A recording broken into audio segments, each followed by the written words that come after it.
esteemed chief guest, Dr. Prateek Sheth, Dr. M.P. Patil, Chief Scientist, CSIR-NEERI, esteemed scientists, researchers, and students. I'm truly overwhelmed to witness such a gathering here today as we come together to commemorate National Science Day, a day that holds a special place in the hearts of every scientist, researcher, and science enthusiast across India. NEERI, being a pioneering institute in the field of environmental research since 1958, has been actively contributing in the field of science and technology for achieving sustainable development. I welcome you all to the celebration of such a significant day. I kindly request Dr. Prakash Kumbhare, Senior Principal Scientist, CSIR-NEERI, to please escort the dignitaries to the dais.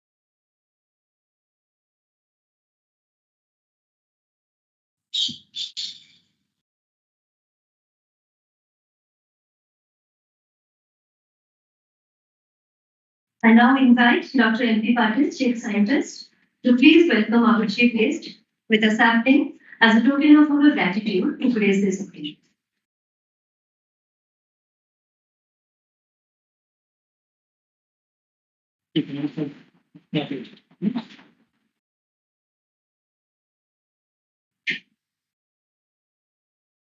Thank you so much.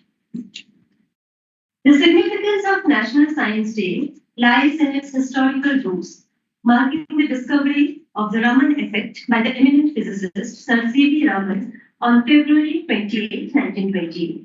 This day serves as a reminder of the pivotal role science plays in our lives, shaping our understanding of the world and propelling us towards progress and innovation.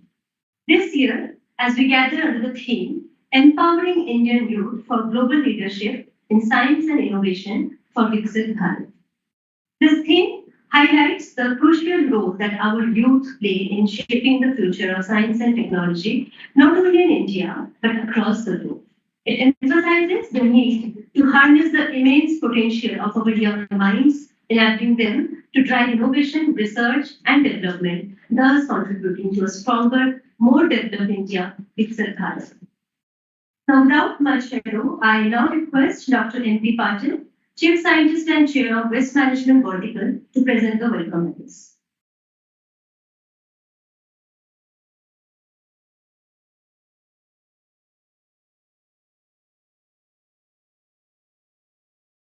A very good afternoon and best wishes to everyone present here on this occasion of National Science Day. As informed by David just now, as we all know, National Science Day is celebrated in India on February 28 every year, mark the discovery of Raman effect by eminent physicist Sir C.V. Raman on 20th February 1928.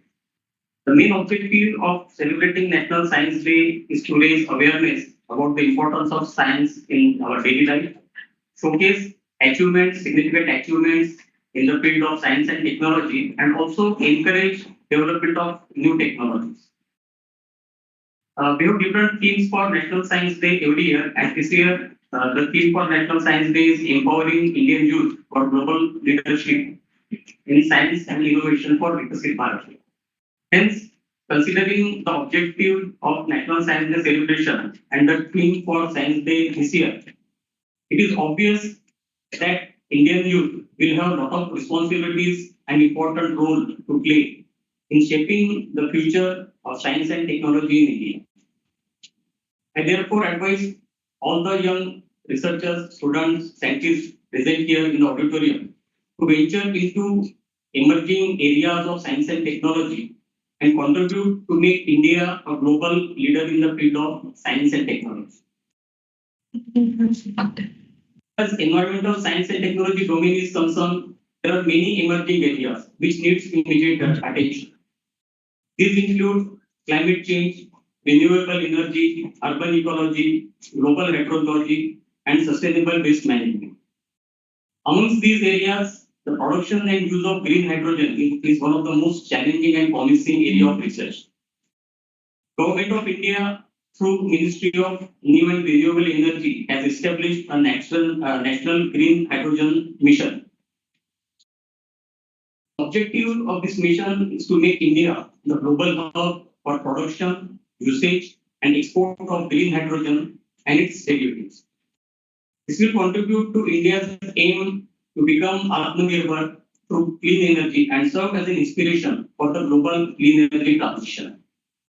The mission will lead to significant decarbonization of economy, reduce dependence on fossil fuel imports, and enable India to take technology and market leadership in clean hydrogen. However, a lot of efforts are still required to achieve the objectives of this mission.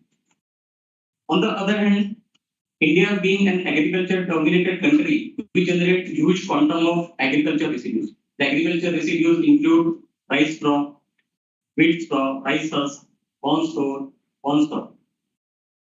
It is observed that large fraction of these agro residues is managed or disposed of in an unscientific manner. The unscientific management of the agro residues not only deprives the opportunity for resource recovery, but also leads to environmental pollution. A typical example of this is open burning of rice straw, which is also called parali, which leads to severe air pollution issues, especially during the winter months. Hence, there is an urgent need for scientific management of such agro residues, agro-based residues, which can help utilization of these residues in a sustainable manner. Fortunately, today we have with us Dr. Pratik Seth, Professor, Department of Chemical Engineering, Pilani, who is working on both these issues, that is green hydrogen production and also sustainable utilization of agro residues for production of green hydrogen. I am sure that all young researchers who are present here, who are working on green hydrogen or who are working on management of agro-based residues and similar areas, they will be immensely benefited from this talk. Since all of us are eagerly waiting to listen to Dr. Seth, I will stop here and conclude my welcome address. Thank you.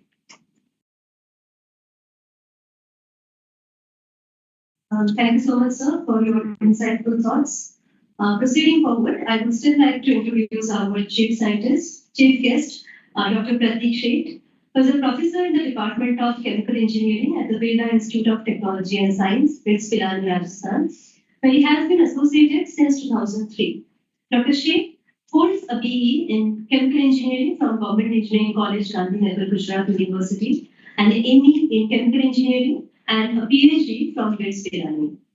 His research spans several cutting-edge fields, including pyrolysis, biomass gasification, green hydrogen technologies, decarbonization, computational fluid dynamics, and renewable energy sources.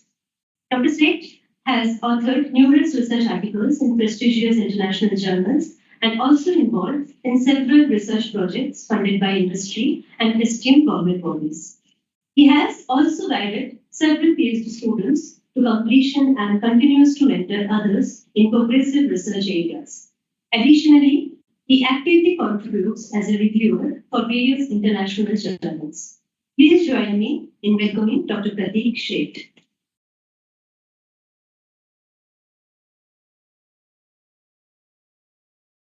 Yeah, I'll be using it.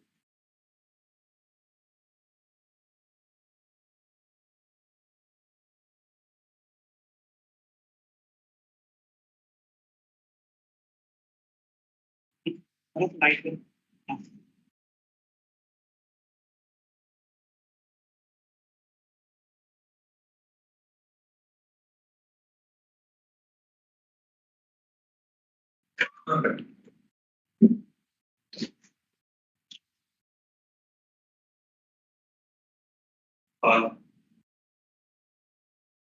Thank you, Dr. Patil, Senior Most Scientist. All right.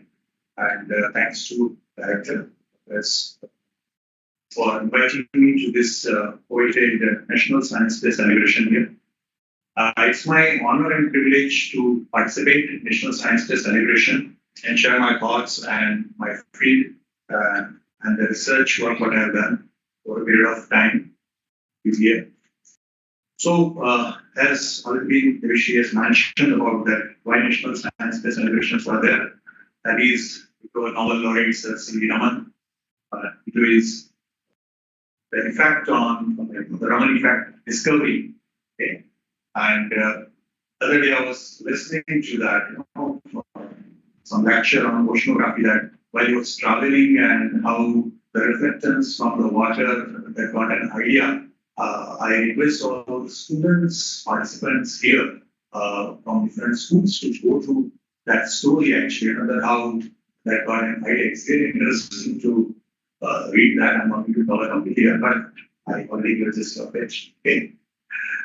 So, the National Science Day, every year there is a different theme is announced by the Ministry, Government of India, Department of Science and Technology. And this year's theme is empowering Indian youth for global leadership in science and innovation for Viksit Bharat.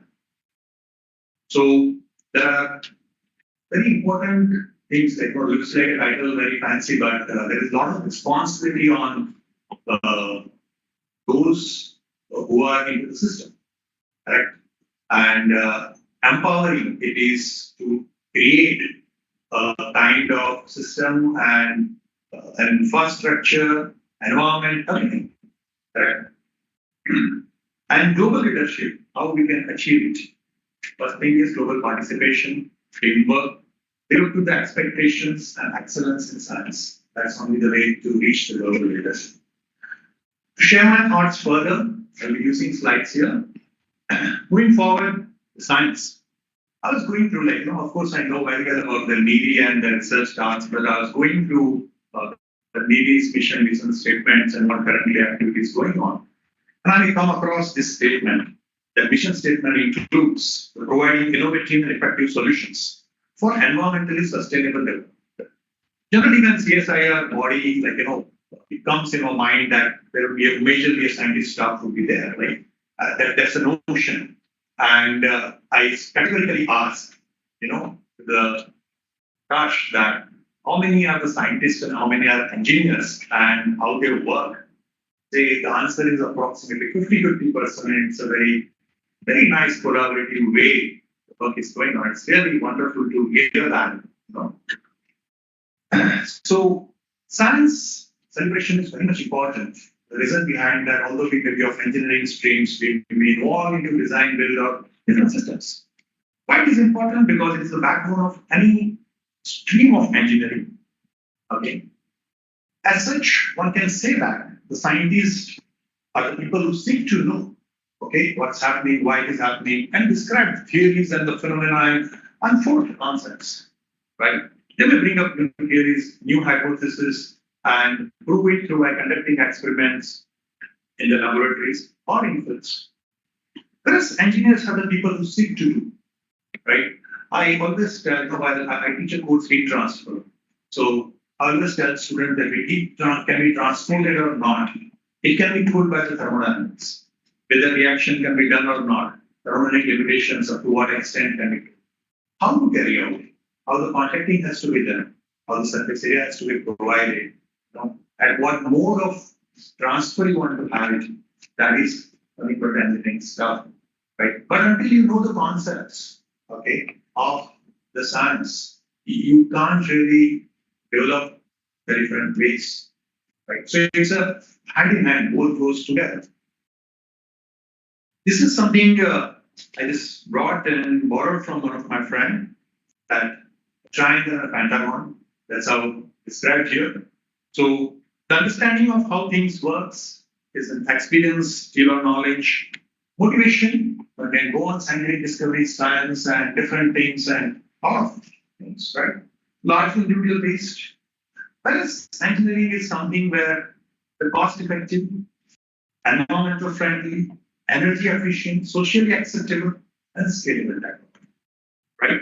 That use of science and basic sciences along with maths to design, build, and maintain the different systems, right? So it's largely society-based. Why society-based? Because you go for any innovation, any product, there is a need has to be there, a market has to be there. Otherwise, it will remain in patents. It will not give us the area. Right? So that is something the scientists can do alone work and can do discoveries, but engineering solutions, if you are looking for, if your mission statement says that, don't leave science behind. You must work along with that. If required, from a pentagon, go to the triangle, have a deep dive, come back and do the required.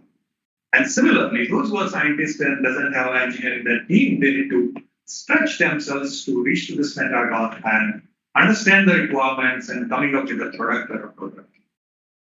So that's what the engineering researchers' role here is, to cross the boundaries, reach the other side, and during my interaction with the two divisions, I really found that, yes, that is happening here, and I'm very happy to note that, that the connect is there for complementing collaboration, and that's the key for that.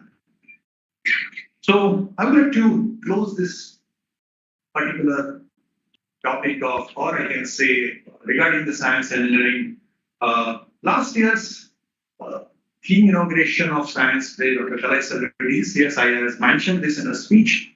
The science is the only tool that horizontally connects a number of verticals, and science is a unifying factor.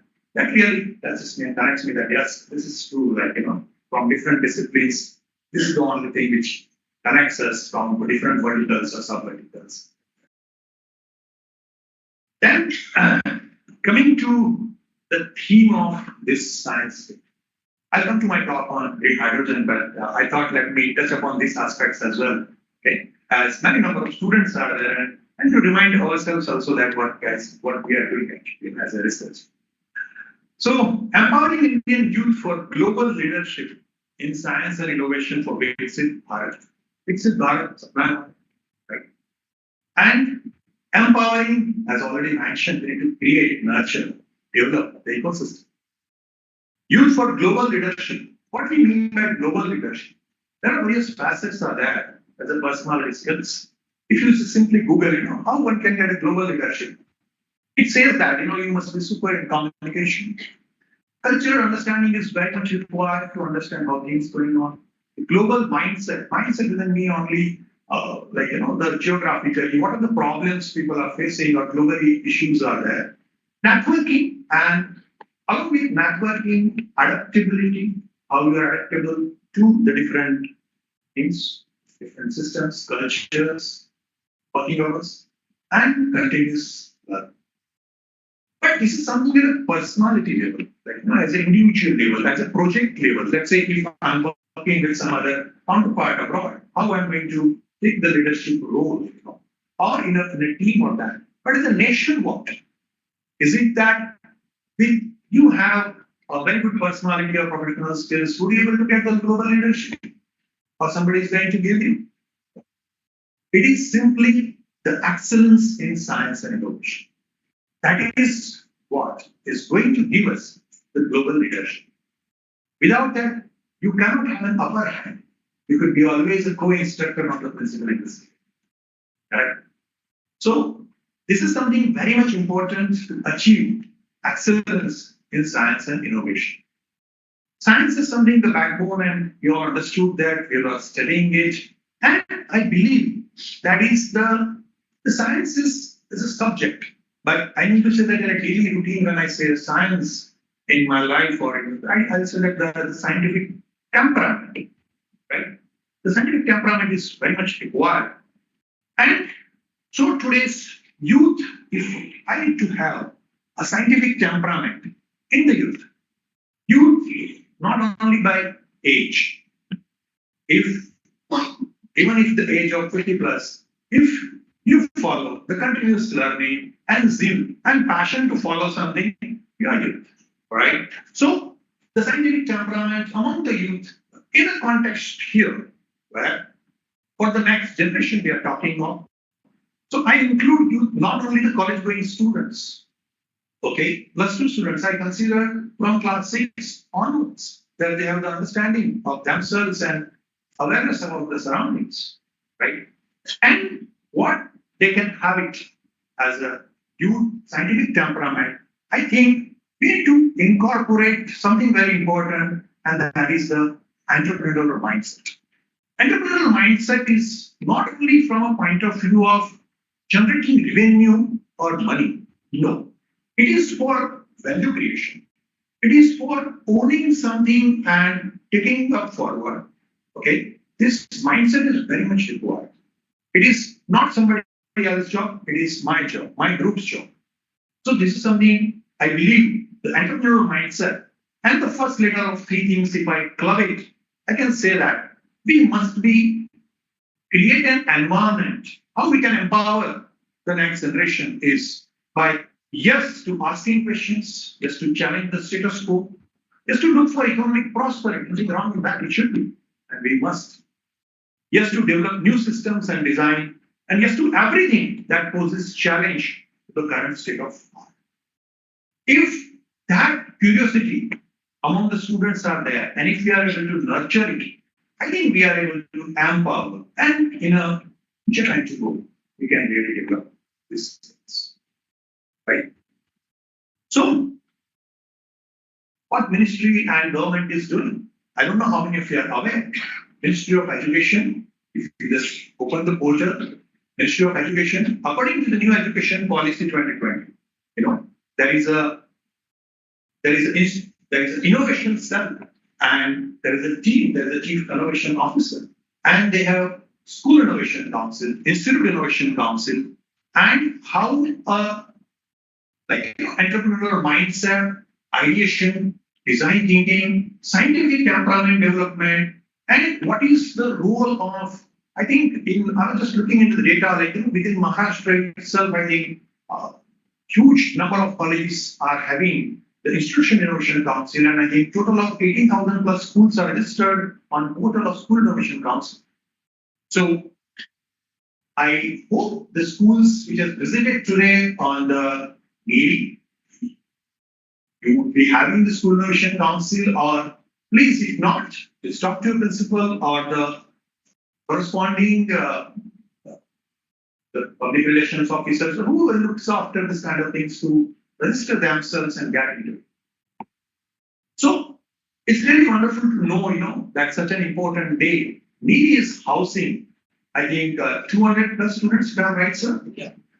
So they are visited today, different labs, open houses were conducted, wonderful, really great. And that's what the need of the hour. And I believe it should be, this kind of programs must be happening, of course, and it should happen time to time, where the participation should be there and mentoring can be provided. And not only with students, college students, working professionals also. I remember I'm taking IPAC environmental engineering course for our work integrated learning programs, and one of the students passed out working with Whirlpool.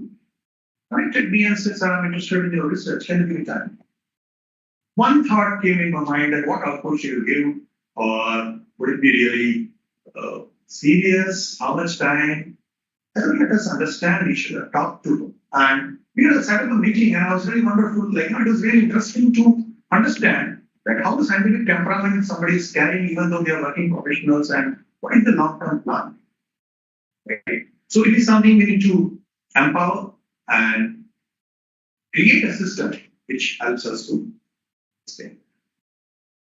So this particular topic or the theme I would like to end with this statement of Prime Minister Modi, that is, the culture of innovation in India is crucial for Viksit Bharat, not only for Viksit Bharat, but the whole world. Okay?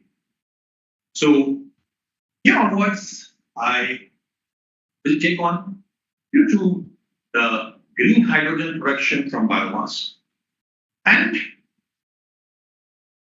the content would be, please stop me in between if you have any questions or anything, please feel free. Okay.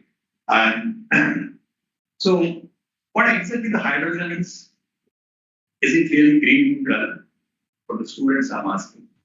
Okay. And what exactly the biomass is? What are the thermochemical conversion? How we can convert biomass to hydrogen? Why we need to do it?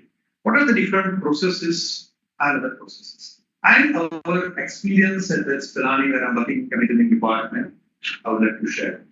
Okay. So the hydrogen is a zero emission fuel, because when it combines with oxygen and liberates the energy, it only produces the water. It's a good energy carrier. Challenges are there. It's production from non-fossil sources. Conventionally, hydrogen is getting produced and utilized in industries, okay, through different routes, fossil sources. Okay. So, students, I would like to ask you, you are studying fertilizers in your class 8 or 9? You studied already. So, what is the, you know what is urea? Any of you? Please raise hand if you know what is urea. Students, please. Of course, scientists, everyone. No one. Seriously. Okay, so urea produced from ammonia and CO2, and ammonia is produced from nitrogen and hydrogen, and hydrogen is produced from either naphtha or natural gas. Okay, and that's how the process is all about, to get a fertilizer. And you know that, like, we have so many different plants of fertilizers out there, and it is getting used. There is nothing new which is there. But we are looking for different new pathways. Why we are looking for the new pathways? What is the reason for that? The reason for that is we want to decarbonize. We want to reduce the CO2 generation. We want to decrease our dependency on the fossil sources. That's why we want to do it. Okay. So, when you go to production from the non-fossil sources, of course, it is something very challenging.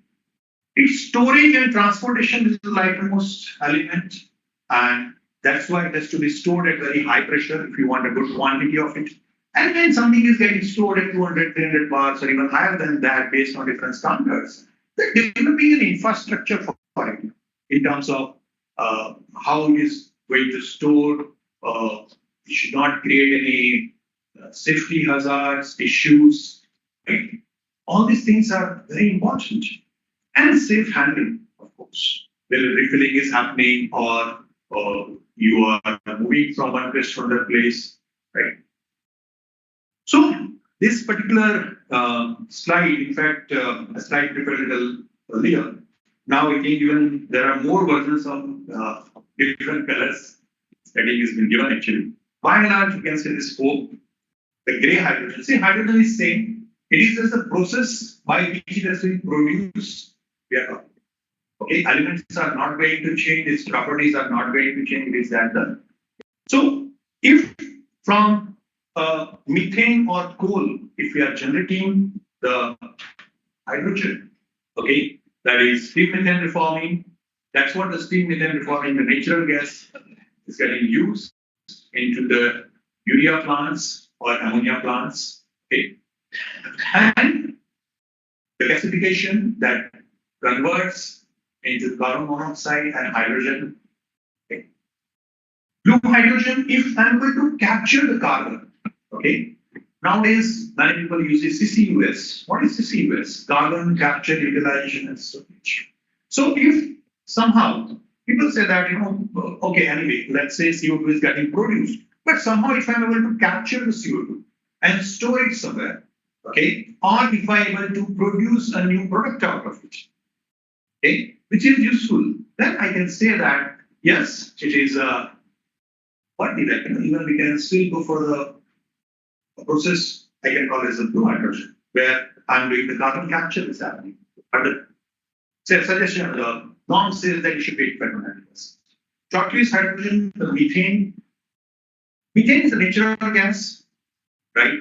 Or you nowadays, a lot of anaerobic digestion plants are there. Of course, methane comes with H2S or CO2, some cleaning or some treatment is required, but largely it can use as a biogas or some other ways, right? Can I produce, because it's a biosource-based material, the CH4 I got it. And in fact, the slippage of CH4 should not happen because it's a GHG, greenhouse gas emission. And there's a recent call on the research on that actually, by DST. That's really interesting that. So how I can better utilize the CH4 and can I develop the hydrogen out of it by capturing the carbon? That's what that. And the green hydrogen is simply the electrolysis and the biomass-based hydrogen, the green hydrogen is considered. Okay. There is a national hydrogen mission, as Dr. Patil has conveyed in his speech, and it has been launched in 2023. And under the national hydrogen mission, there is capacity building, infrastructure building. There is a huge amount of money government of India is spending actually. In fact, unfortunately, we part of greenhouse gas emission network, and there's a recent call on Jodhpur hydrogen research amount of money government investigated. Unfortunately, we part of greenhouse gas emission network, and there's a recent call on Jodhpur hydrogen research amount of money government investigated. Unfortunately, so that's all about the hydrogen production, different processes, and what exactly the hydrogen is about. Next, come to the biomass. What exactly the biomass is? Biomass is a term. In fact, I can say that any biologically produced material and which is waste in that is the biomass. What is biomass? It's not mean that if somebody says that, right? So all living matter primarily consisting of CH and O, along with carbon, hydrogen, oxygen. Of course, there will be a lot of inorganic elements, extractive compounds will be there. Part and parcel of it, you can't avoid. It's a renewable source and carbon neutral in its life cycle. In case of fossil, it is not so. It requires thousands of years. The major sources are plants, woods, from nature, forest, and agricultural wastes. The picture side depicts the various sources. So, what exactly the biomass constitutes? So, biomass is made of three things majorly. That is cellulose, hemicellulose, and lignin. What are these compounds? Why we need to understand, first of all, these things? Why I am covering this in my lecture? Considering the young audience, and I have many slides, I will skip some of the basic slides, but considering the school students are also here, I am keeping this as it is. Dr. Prakash, please tell me when I will be able to finish my time, so that will be cut short at that. So, cellulose, hemicellulose, and lignin, through which the biomass is made of, along with some extractives, inorganic compounds, and ash compounds. So, what exactly the cellulose, hemicellulose, and lignin are? They are the structures. Cellulose is something fibrous structure, hemicellulose is little amorphous, and lignin is a binding agent. So, what you see the numbers, it is the approximate percentage in one of any of the biomass residues, and what you see in bracket, the temperature range in which it gets decomposed. Now you may see that why we need to decompose it. I'm not talking of decomposing biologically, where it is decomposing and giving you methane, CO2, other gases, right? I'm talking of thermochemical decomposition by the use of pressure and heat. Okay, and so if I need to understand it, how I'm going to grab it, then I need to understand its structure.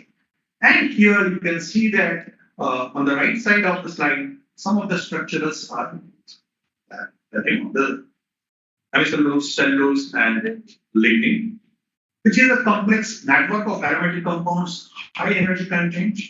Hemicellulose, 5 to 6 carbon sugars and branch together in long substituted chains, and long chain of glucose, that is the cellulose.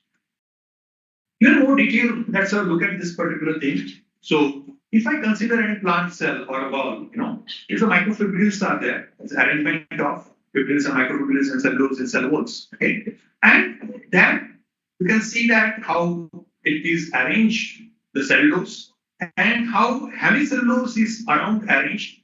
Okay, and those fibrils are connected with each other through binding agent lignin. Okay, and different kinds of structures, aromatic compounds, there. Okay, so this biomass as a constituents, we need to understand what is there. You can go into more detail of that chemistry and their decomposition. There will be hundreds of reactions, and it depends how much interest to you in terms of applied research or a conventional or scientific research you want to go in. Biological science faculty members or the people who work into that, they will be looking these things from a different perspective, and I look from a different perspective. They look from a nutrition point of view, they look from a different application point of view. So, this particularly how the bioenergy grow, plant cells, plant cell wall, and the process. So, I hope this gives clear-cut idea that what is biomass, what it contains, and its chemical structure of it. Now, for any compound, you need to understand its properties. Why we need to understand properties? Because our aim is to produce hydrogen. Okay. So until I understand its property, I cannot comment on it that how it is going to work out or what I can expect out of it. right? So there are certain standard analysis for tastes are getting conducted. So some of the things which is very important for design of the equipments, design of the various reactors, I listed out here. The first is the proximate analysis, then ultimate analysis, etching value, density, size, and shape. The last three is very common and very easily understandable, I believe. And the proximate and ultimate analysis gives us the nature of the substance. Okay. So, of course, moisture, that is the water vapor, how much it is there. Every biomass would have moisture, saturated or free, and you can't avoid it. Whether it's a plants based on a dry area or from water bodies, that would be there, and depending upon it could be very like from 5 to 75 or probably even more than that. Okay. Volatiles. What is volatiles? Volatiles is something which is when you thermally crack it, they're prone to release into the environment and gets cracked. Now you've seen the chemical structures, right? And if getting cracked, what is going to happen?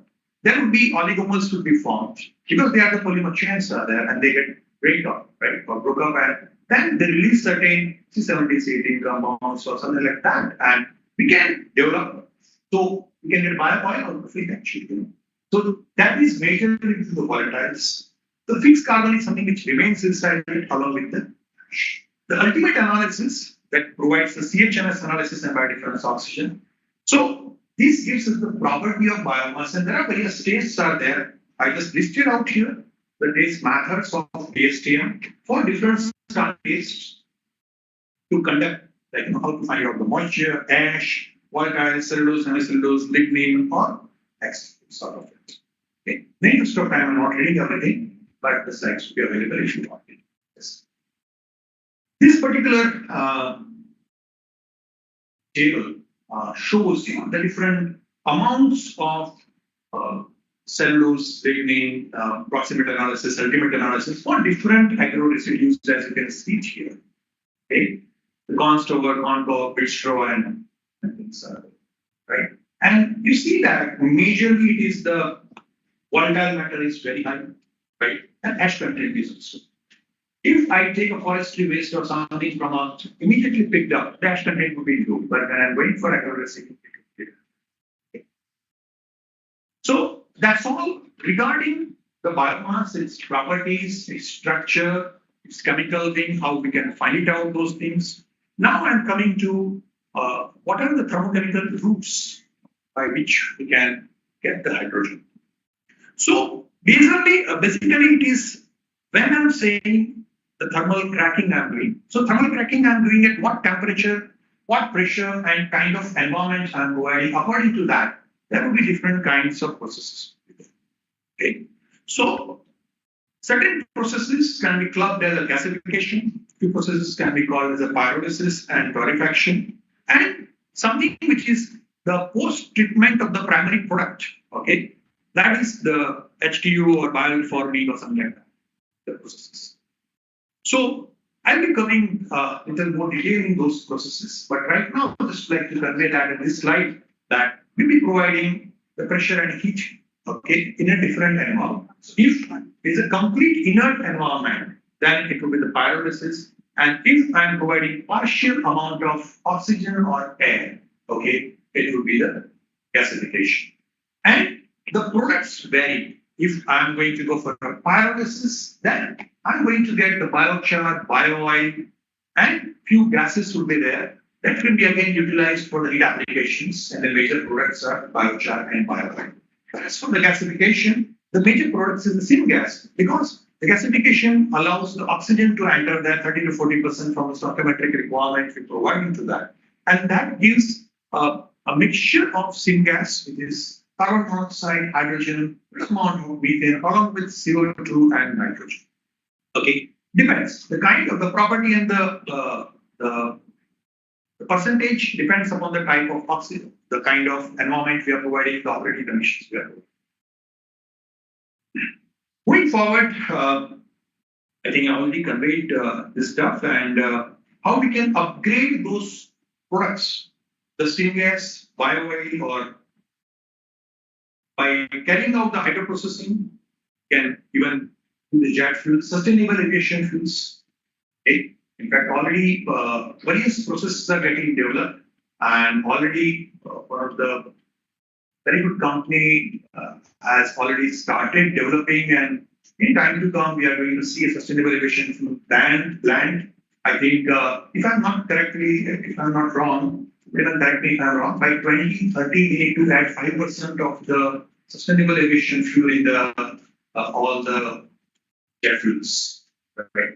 And of course, it is something like, when something goes on sustainable or something goes on, it will be costlier of that. And it's like, it is the comfort at which we are. Okay?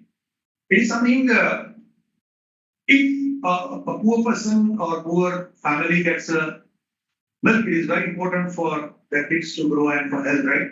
But somebody is richer or something higher, they will look for an organic, something even more healthier, right? Or from a basic cow, right? So you think of that. Similarly, if you need to think of the environment, you need to think of the ecosystem, what is good for it, right? Somewhere you need to stop, somewhere the policy makers are thinking of it in its right direction. I really appreciate, the way it is moving forward, that how one can implement such norms so that we gear up. And even though it may be costlier, it's fine.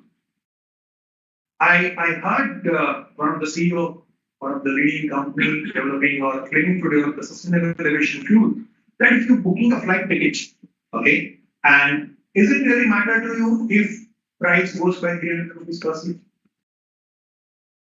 Sometimes it happens like, you start a book and got a call, and after some time you again book it with the price. So that's fine, right? So it is something like that. And if I will get 5% of sustainable, what's wrong with it? It's perfectly fine. Let's go ahead. So there are many products can be done out of it from syngas, this platform, a lot of chemicals and things can be done. My target would be on the green hydrogen. So this is something, the process is something very clearly shows the pathway. So biomass, two pathways you can go, pyrolysis and gasification. So pyrolysis gives three products, as I mentioned, gas, which can be used for the thermal applications, or if you don't want to use it for that, that can be used later. And WGS, I'll explain that little later. The char can be used into the gasification, and we can generate a producer gas. So producer gas, as I was mentioning, it is a mixture of gases.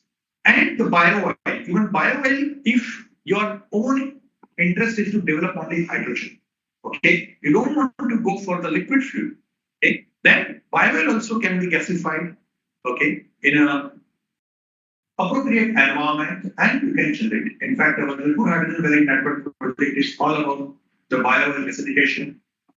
Okay, you'll be carrying out the bio oil gasification. So the project is, I'll just give a brief of it, where the pyrolysis of mustard husk will be taken care at large scale at different locations, and the oil will be transported to the IIT at one plant, and there the bio oil gasification facility is like 15 to 35 tons of hydrogen will be generated. That kind of system we are working on right now in collaboration with the employers now.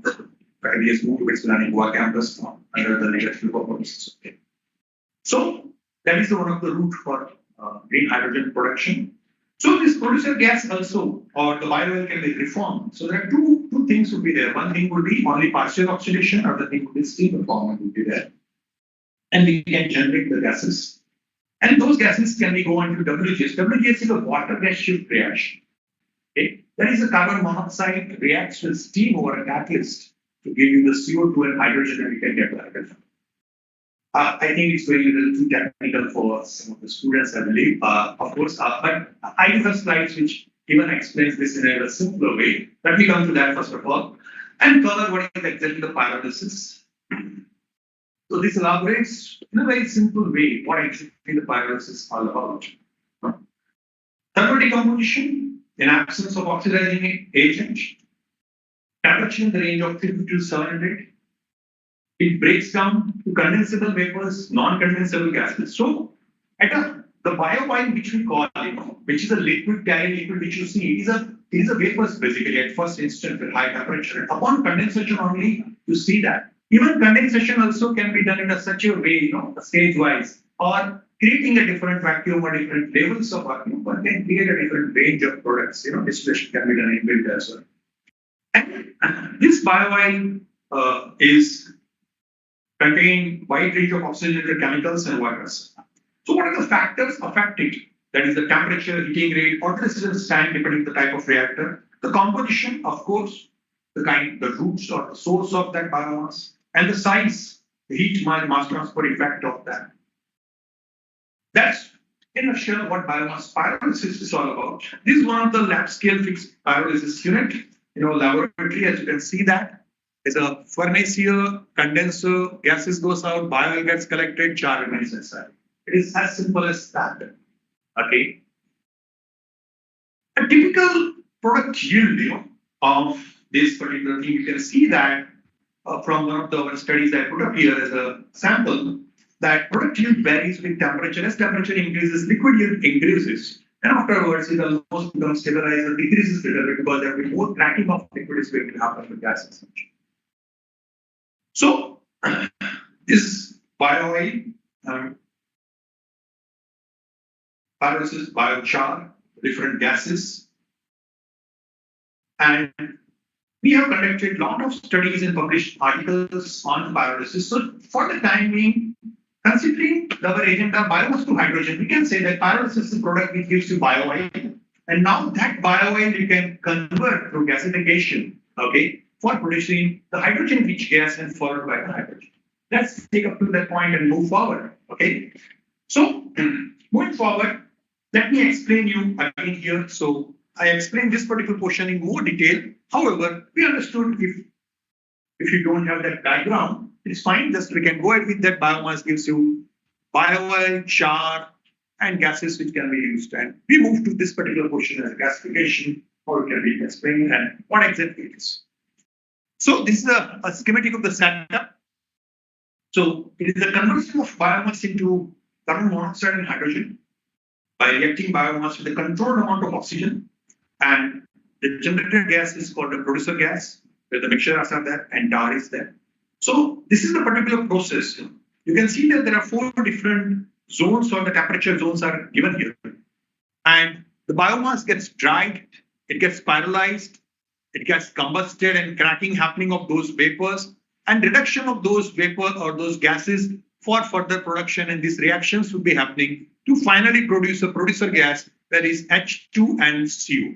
If I'm using air as a gasifying agent, nitrogen would be part of that, and it would be almost 50% or even a little higher than that would be the gas.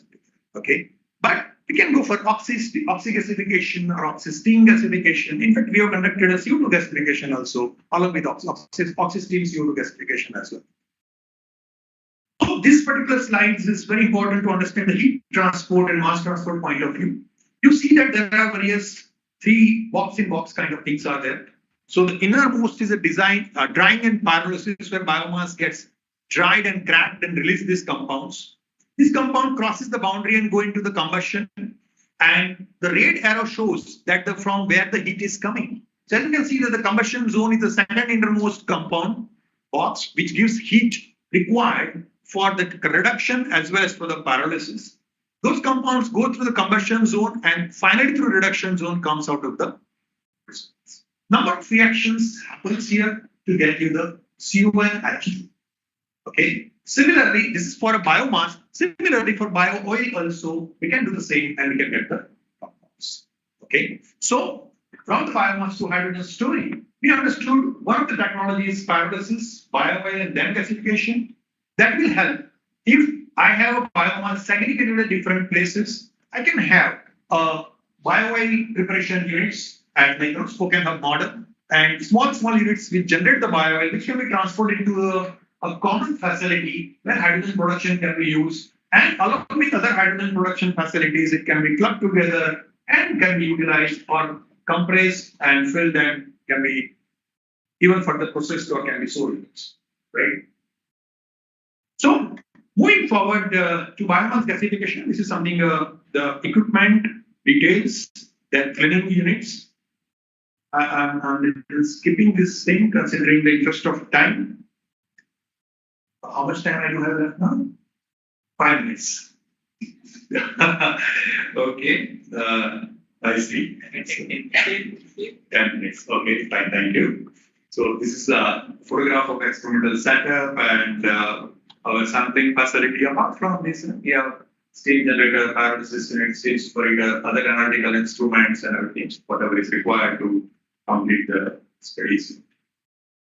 This is the performance evaluation. That for any system, we need to evaluate this performance in terms of the efficiency. Efficiency is, I guess I don't read all these things, I'll simply explain you this principle that how much energy I'm getting in the gas and how much energy was there in biomass. If I directly burn, what's the problem? The problem is to directly burn, the energy would be available, but you have to use it immediately. If you don't want to use it, you want to use it somewhere else. How to transport? That's why you need to convert that. And while conversion, there will be never 100%, there will be a certain amount to be reached. Correct? And that's how the carbon conversion efficiency, cold gas efficiency, gas production rate, these are the technical, the performance evaluation we need to carry over. And these are the standard results of one of our study where we conducted gasification. The hydrogen content variation with different equivalence ratio. So this is something, the output I would like to share that what are the work we have done. We use different kinds of biomasses, different gasifying agents, operating conditions, variations, and evaluated the performance of those things that how we are able to achieve and published many articles in this particular domain. Okay. So I will be skipping this particular slide of these things and I'll directly come to something catalytic treatment. This is very interesting. And something the remaining portion of the hydrogen development. So we got carbon monoxide and hydrogen as a mixture, right? So what to do with that? I'm interested in the hydrogen, pure hydrogen. I would like to use it and sell it. Okay, so I need to convert that CO. How I can do that? Okay, so there is a water exchange reaction, and that catalytic treatment one can do. So that's the portion here, right? And what we can do is we can. So this is again a process flow diagram of the whole system here. But here's one important thing is that this is the whole thing for the gasification, gas cylinder, preheater. And this is the fixed bed reactor where we use high temperature shift catalysts and can convert all the carbon monoxide to hydrogen and CO2 in presence of steam. Okay, and we can. So this explains this particular phenomena. This is the reaction. Our target is H2. Reversible exothermic, performed in presence of catalyst, converts CO2 to high temperature and low temperature. In fact, in one of the MNRI projects which we have submitted, results are H2 out. We have proposed a new kind of system, like a double absorption, double separation kind of system, where in a series, the CO2 will be continuously separated and we can take the advantage of the shifting the equilibrium toward rights and more hydrogen can be developed. So high temperature shift, low temperature. So space velocity and steam to CO2, these are the operating conditions we need to look into it. And these are the different studies people have done it and the catalyst which we have used in our lab is the setup of that, the continuous monitoring we can do of this. And certain CO conversion and finally we have developed the HTS reaction, different studies we have done it. And now I do have a mixture of CO2 and hydrogen, right? So now I want to, so of course, one more thing is that the nitrogen is also there, right? So how we need to use the pressure swing absorption, I'm not going into detail of that. Not I brought the slide for that, considering I know the time constraint. So what we can do is we can use the pressure swing absorption using certain absorbents and we can, in fact, apart from that, membrane-based technologies are also available. Membranes are getting developed where one can selectively diffuse the hydrogen out of it or CO2 out of it based on the molecular levels or the size of that. And one of our colleagues, Dr. Manavardhan, is working in that area.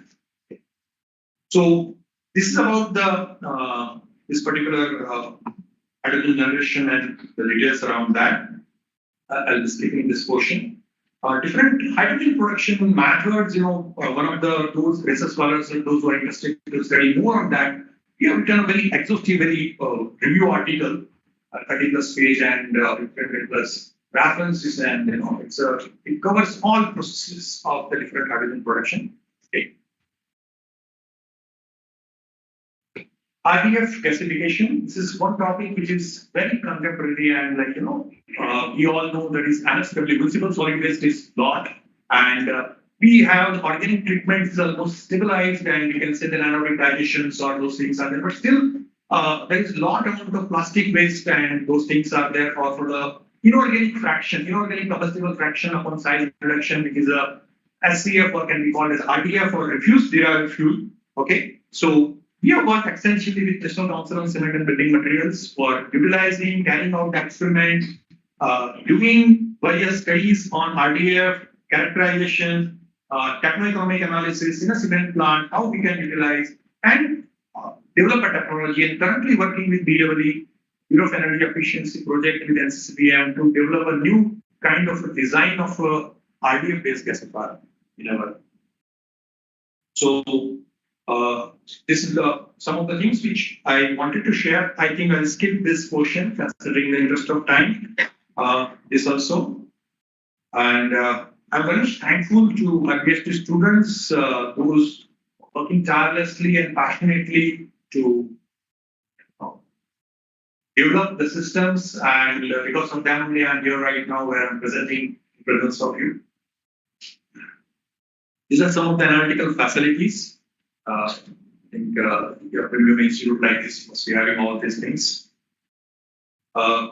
So there is one workshop is getting conducted at Pilani in March, so I thought I'll just share making that news as well. So those who are interested to come to Pilani or would like to look for the opportunity to go through that, please go through these things, the 6th National Workshop on Analytical Instruments. We get details about it. So I would like to end my talk here with this phrase of our Chancellor, Mohan Birla, very apt in today's context and the theme of National Science Day as well. That is, what is that can empower our nation? The most obvious answer is the education. Education that enhances livelihoods, but also education that is value-based and that gives roots and gives bases. So with that, I'm ending my talk.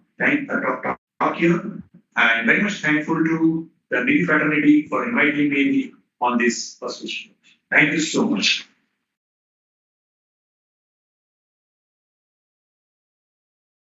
Yeah, I'll be open to questions, please.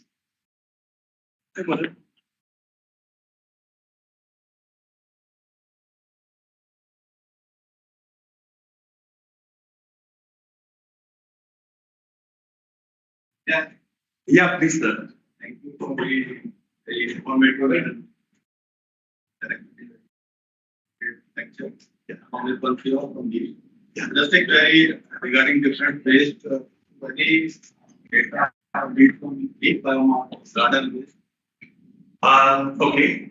In fact, in the month of January, end of February, or sometime in April, and so you see a lot of neem leaves, right? And neem leaves and nimki or dandiya the stocks. So what we have done in our laboratory, we collected it. We just asked someone to collect 10-12 bore bhar ke dega. Then what we have done is, it is an excellent fuel. Okay, we have pelletized it. We have pelletized it in our laboratory, and that pellets are fantastically burning, and it can be used so well. So yes, garden waste can be done, and there are many scientific articles are there. If I correctly remember, I in Mumbai, a professor has. I have not conducted it, but I'll certainly look into that as well. Of late, my study is more focused on the green hydrogen and gasification, so this one pyrolysis present. Thank you. Yeah, please, sir. I would like to know what is the percentage of green hydrogen which could be extracted from per ton of biomass. Okay. See, if I look into the CHO, right, it will be maximum around 6% hydrogen is there in the biomass itself. So I can say 60 grams per kg. That should be, if you are able to achieve, that's good. But nowadays we go for the existing gasification. In fact, claims are made 100 plus gram. In fact, there is one title article that 110 gram per kg of biomass, 110 gram of hydrogen per kg of biomass. If somebody search in Google, they find a scientific article on that as well. And this is the question I have been asked, that what your technology is going to give me, and what is the current technology where already a plant is set up, okay, by leading researchers and along with the industry partner. Somebody basically spun it out, and so they also claimed very good amount, 100 plus. Yeah, please. Thank you very much. We are focusing on national aim is on the electrolysis of ultra pure deionized water or green ammonia cracking, or we are again focusing on biogas and using it as an input fuel for steam diesel reformation, and as well as an input for making biogas. So this is like it's a no-cigar, because biogas with carbon capture. May I request you to introduce yourself? I'm Deepankar Khare from Ramdev College of Institute. Okay, thank you. I really appreciate, the kind of different technologies and various sources you put together. Really appreciate. In fact, see, all routes are getting explored. It is not only biomass, electrolysis are there, renewable energy are there, right? And National Hydrogen Mission doesn't say only biomass; it is all routes, right? So that is the thing. Second thing is, people are working on why green. You said ammonia cracking. Why ammonia cracking? The reason behind that, ammonia is a very good carrier because ammonia transport facilities are already available. That logistics is available. So the one idea is that can I store hydrogen in form of an ammonia? Okay. In fact, ammonia cracking facility development is a little tricky considering I don't know, in India somebody has it or I'm not aware of it, but few times back I tried to work with one of the leading catalyst manufacturing company to test their catalysis, and for the ammonia cracking. Okay, that facility has to be developed and different pressure, temperature. So those industrial skills, it's really challenging and very good. So that's right. You can go ahead in that direction as well. So it is something. If you feel that, in fact, ammonia can be used even as a fuel, or methanol can even be considered as a fuel, as a green ethanol.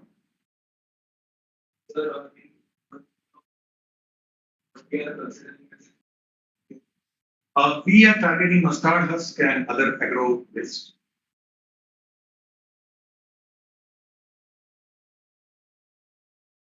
Ammonia is very explosive. Hydrogen is very explosive gas. How do we store it? I mean, does it require cool environment? Okay. I would like to share my experience, when I need to conduct an experiment on water gas shift reaction, So the water gas shift reaction facility, the reactor which I have shown in my laboratory, it is having mass flow controllers, MFC. You all know well, those who are researchers. It requires certain pressure, then only it will move. Otherwise, it will not work. And for that, I need to, and my system of gasification was at 1 atmosphere. Okay. Most of the system works at little higher than atmospheric pressure. How do I compress it? So first thing is the syngas. If the hydrogen content is higher than 8%, how do I compress it? How it is lethal? How it should be there? What kind of special compressors would be required? And sir, it really took a lot of time for me until the Tidwania group helped me and kind of donated a compressor to which it's a very less price, that's why I used the word donated, and I could develop that facility, fill the cylinders, and conduct the experiments. So we ourselves are done. The issue with hydrogen, people are saying that yes, see, everything is, we need to be careful, right? One issue people say that that hydrogen flame is not visible kind of. Doesn't have any color. So, but there are various sensors, and that's where we need to work upon and cross our boundaries and come up with new solutions where a safe system can be designed. I think already hydrogen blending is started in BTC buses, in natural gas. That is already been started. And hydrogen-based vehicles, I don't know how many of you visited Nizer in Gurgaon. They have hydrogen-based some cars, and in their campus, even I have seen those cars, hydrogen filling station. So it is there. It is just for commercial purpose. For the in the society, things will come. Industry is there. Industry, we are handling hydrogen from so long that hydrogen is what's the problem. Now things will develop. We come up and we'll see that way. Yes. Thank you, sir. Yeah, that is very emerging topic. It is emerging topic. Yes. And after that, multinational companies are inventing carbon credit. Yes. So we are also working on similar topics. Actually, your presentation that thermochemical project. There are various thermochemical projects. Which one is best? Pyrolysis. For biochar, if you want, you must go for pyrolysis in the absence of oxygen, low temperature. You get the highest amount of biochar. Now you need to look into that. What kind of property you are looking at. See, biochar in our lab itself, we have collaborated with biological science faculty members for studying its water retention capacity in sandy soil and how the tomato plant growth can be studied. That experiments is going on. We have put gamle and studying every month, how much growth. And so that is application. So there I need a yield plan for a kind of certain property. If somebody is looking for the let's say electronic application, supercapacitor or something like that, they'll look for the high, what is the amount of carbon I'm getting. They don't want anything. Some looks for an adsorbent, low cost adsorbent as a biochar and look for a property which is having very good surface area. So it depends, what you want, and carbon credit you can get everywhere and try to get. That's a good thing, that our new ambition and new perspective has come into picture, which will make overall the process I hope profitable and over. Thank you. Yep. Mike, please. I was from very different backgrounds, so I wanted to get a bigger picture here. So, what's the market of green hydrogen right now, and what are the challenges? How much we still need to produce to get to the demand and supply? It's 2.5 times of the actual cost of hydrogen, approximately, I can consider. See, I think 300 to 400 rupees per kg would be, I think, and because recently this question was asked in front of the committee that, how much cost of green hydrogen you consider or hydrogen you consider. We said you consider 1,000 rupees per kg, said too high you consider, you can go even a little lower. So it's something, you pay the price, for the higher thing, but when there is a mandate is there, okay. See, it is something, ethanol story is different, where addition has been done as ethanol in a fraction and blending has been done up to certain percentage of 15 point or something. I'm not expert in that, but it has been done. Ethanol is cheaper than bioethanol and it works fine. But we could not do the story sustainable aviation fuel or hydrogen. Okay. Question. In near future, I don't see that immediately. Stop here. I think questions there. We'll take this as the last question, sir. Yeah. I'm Dr. Anand. Thank you, sir. I am running so many NGOs Okay. for the sake of uplifting our India. One of the NGOs is Vidarbha Andhashraddha Nirmulan Samiti. In that, we are Sorry, sir. Andhashraddha. Nirmulan Samiti.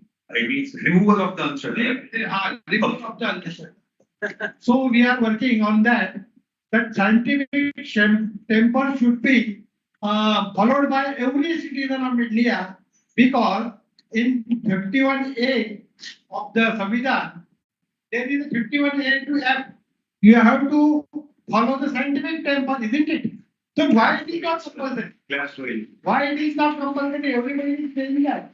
After the science, Adhyatma is starting. At that point, science ends over there, and Adhyatma is starting from that science. So it is not fair at all. What we are saying about that? What is your? Why not? What is the use of 51A? of scientific temper. So let's go out and have a tea and talk together on those aspects. I am God-fearing, God-believing person, and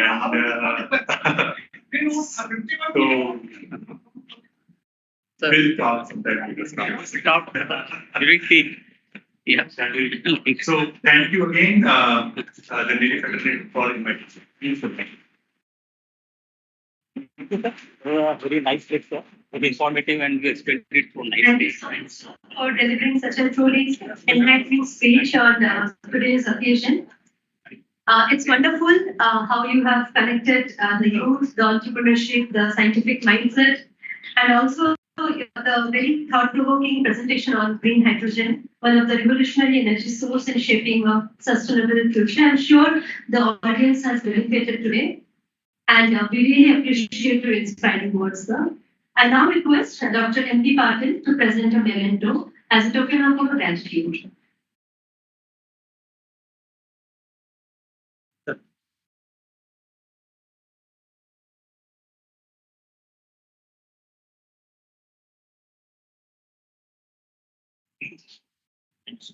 Thank you so much, sir. As we have come to end of this session, I now request Dr. Prakash Kumar, sir, to please deliver the conference.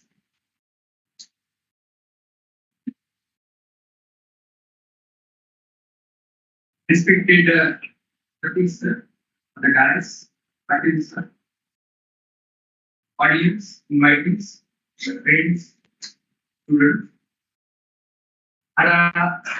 हरा hydrogen, नीला hydrogen, सब चीजें हो गई। लेकिन मुझे जो समझ में आया वो आया कि आज के दिन साइंस का उपयोग हम कैसे करें। तो उसमें चाहे हरा हो, चाहे नीला हो, चाहे पीला हो, तो हाइड्रोजन से हमें देश की तरक्की करनी है। तो इसके लिए हमें क्या करना चाहिए? तो बहुत सी चीजें सर ने बताई हमें, बहुत सारी चीजें बताई। उसमें से मुझे एक्चुअली में केमिकल इंजीनियर नहीं हूँ, लेकिन जितना समझ पाया गैसिफिकेशन और जो पायरोलिसिस बहुत बड़ी बड़ी टर्म्स हैं। तो जो अल्टीमेट जो क्वेश्चंस थे उसके बाद के सर वो जब के तो मुझे ज्यादा समझ में आए। तो एक्चुअली जो सोसाइटी के लिए जो साइंस है हमारा, जहाँ पे हम इसका एक उपयोग देख रहे हैं, तो प्रधानमंत्री का भी बहुत बड़ा मिशन है, हाइड्रोजन मिशन है। उसके बाद वेस्ट मैनेजमेंट है। तो मुझे लगता है कि जो हाइड्रोजन का जो चीजें हैं, के लिए जो रिसर्च चल रही है और बहुत सारी हमने जो उपलब्धि हासिल की है, तो ये काफी सारे जो हमारे अचीवमेंट्स है आने वाले काम है। तो यहाँ पे मैं सर को बहुत बहुत थैंक्स सर, आप आए यहाँ पे हमारा एक्सपीरियंस आपने एक्सेप्ट किया। तो मतलब कुछ सर्कमस्टांसेस भी आ गए थे, लेकिन उसके बावजूद आप आए यहाँ पे, इसके लिए बहुत बहुत थैंक्स सर। हमारे डायरेक्टर साहब जो अभी भी ज्वाइन किया है, जिन्होंने 1 महीना ही हुआ है, तो उनका एक पहला फंक्शन है, लेकिन उन्होंने बहुत अच्छा एड्रेस किया था पहले दिन। तो उनकी जो एक विचारधारा है, जो उनका मिशन है, वो साइंस मिशन है। और आज साइंस डे है, और साइंस डे पे मुझे लगता है इस लेक्चर से उन्होंने सुना होगा, जहाँ तक मैं समझता हूँ। तो एक जो NEERI के लिए बहुत एक रिलेवेंट था, कंटेम्पररी विषय था ये, और पाटिल सर ने भी बहुत अच्छी तरह से नेशनल साइंस डे को बताया। तो यहाँ पे मैं आप सभी का मतलब ज्यादा ऑलरेडी समय हो गया है, तो बहुत ज्यादा समय नहीं लूंगा, लेकिन आप खुश रहे सब लोग। और जैसे रंग बताए सर ने हाइड्रोजन के, वैसे ही हमारे रंग रहे, हमारे जो ह्यूमन बीइंग है, इस तरह से हम भी अलग अलग रंगों में, अलग अलग जो वेशभूषाओं में एक दूसरे के साथ रहे और साइंस को आगे बढ़ाए, यही हमारा संदेश है। और जी जो भी आज के कार्यक्रम में जो सम्मिलित रहे हैं, जिनका सहयोग रहा, उन सभी को धन्यवाद। मैं नाम नहीं लूंगा एक एक का। तो यहाँ पे मैं एक कविता लिख के लाया था अभी, मतलब बैठे बैठे, तो मैं बहुत सरल कविता है, तो कोई मतलब बहुत बड़ी नहीं है, लेकिन आज के दिन का जो मैसेज है ये मैं आपको पास ऑन करना चाहता हूँ। आप सुनिएगा, अगर अच्छी ना लगे तो ठीक है, लेकिन अच्छी लगे तो भी ठीक है। तो ये है विज्ञान की जलती मशाल। तो हमने हाइड्रोजन को बहुत सुना, लेकिन मैं विज्ञान पे जा रहा हूँ क्योंकि आपका साहित्य है। विज्ञान की जलती मशाल, बढ़ते चलो मत हो बेहाल, ज्ञान की राहें खोले हम, भारत को ऊंचा बनाए, रमन ने जो दिखाया था, रमन मतलब सीधी रमन, हमारे एनएस बोलते बोले, रमन ने जो दिखाया था, प्रकाश का रहस्य बताया था, उस खोज को अब आगे ले जाए, नए युग का दीप जलाए।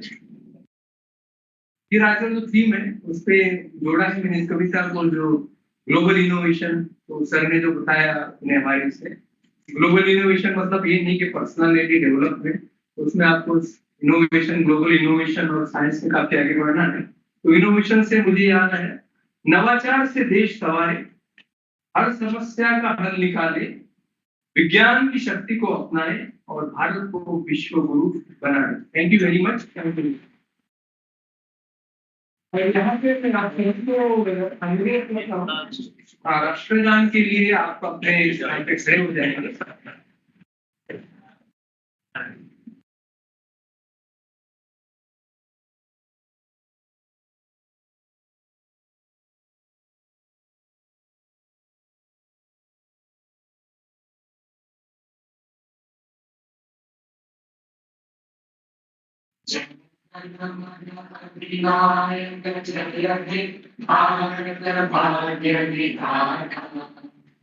जाग सिंह गुजरात मराठा द्राविड़ उत्कल बंगा, इंद्र हिमाचल यमुना गंगा, उच्चल जगति तरंगा, पद्म शुभ नामे जागे, पद्म शुभ शिष मागे, जय